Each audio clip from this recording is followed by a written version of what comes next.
Katika kijiji cha Bondora, kata ya Kwamba, wadi ya Kamberibe, eneo bunge la Rabai, kaunti ya Kilifi, mzazi wa mwanafunzi mtahiniwa wa mtihani wa kitaifa mwaka huu KCSE analia baada ya mwanawe kurudishwa nyumbani kutokana na deni la karo la shilingi 1,700. Kula hali, ukimwambia chakula, nikipata chakula nikimpatia, wasema mama mimi sina hamu ya kula, nataka nirudi shule. Mama nitarudi shule lini? Nilikuwa niko kazini, niliajiriwa River, nafanya kazi ya nyumba kufua. Mshahara mwisho wa mwezi nilikuwa napokea 8,000. Aya, mwenyewe nilikuwa na bambanya hivyo, ikifika mwisho wa mwezi nachukua kama ni 4,000, 5,000 natuma shule. Form 1, Form 2, walivofika hiyo Form 2 nikatolewa kazini.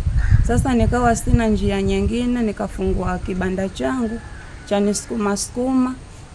Nikawa sasa nitashindwa Form 3, Form 4 sikulipa karo ya shule.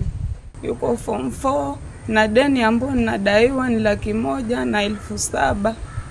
Akihojiwa na wanahabari, Asha Juma ambaye hakuweza kujizuia kilio, alisema mtoto wake Khadija Rajab amekuwa naye nyumbani miezi 2 sasa baada ya kurudishwa kutokana na deni hilo la karo. Sasa hili ni jambo ambalo lanikwaza, sijui nifanye nini, nimekwama. Mwanafunzi huyo wa shule ya wasichana ya Bura huko Taita Taveta anawaomba wahisani na serikali ya kaunti na ya kitaifa kumsaidia ili aweze kurudi shule kwa matayarisho ya mtihani huo. Niko kidato cha 4.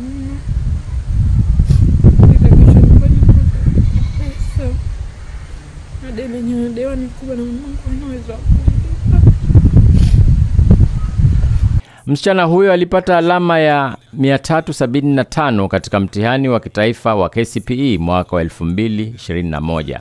Kulingana na kauli ya mama yake, msichana huyo ana dada yake ambaye aliwazaa pacha na ambaye yuko shule akisimamiwa na mfadhili. Asha ni mzazi wa watoto 4 ambao anawalea kwa dhiki baada ya kuachana na mumewe aliyerukwa na akili. Mzee wangu tukakosana kidogo kwa sababu yeye ni kidogo kichwa chake hayuko sawa, yuko na wazimu. Sasa ndo nikaishi naye kule Meritini. Nilipopata mtoto wa kwanza, wa pili, wa tatu, hawa 2 ambao sasa hivi wako Buragazi, ikabidi nikatoka kwa sababu saa zote alikuwa yanitishia maisha kwa vile kichwa chake si kizuri. Nikachukua watoto nikaja nyumbani kwetu. Huenda mama huyu hana ufahamu wa kuwepo kwa mashirika ya ufadhili wa karo kwa watoto werevu wanaotoka jamii maskini ambao kulingana na alama alizopata anafuzu kupewa ufadhili huo. Na nilikuwa naomba msaada wenu mnisaidie mtoto wangu arudi shule, sababu nimefika mwisho, nimekwama, sijui nifanye nini. Nikiripotia Coco FM, mimi ni Lolani Kalu.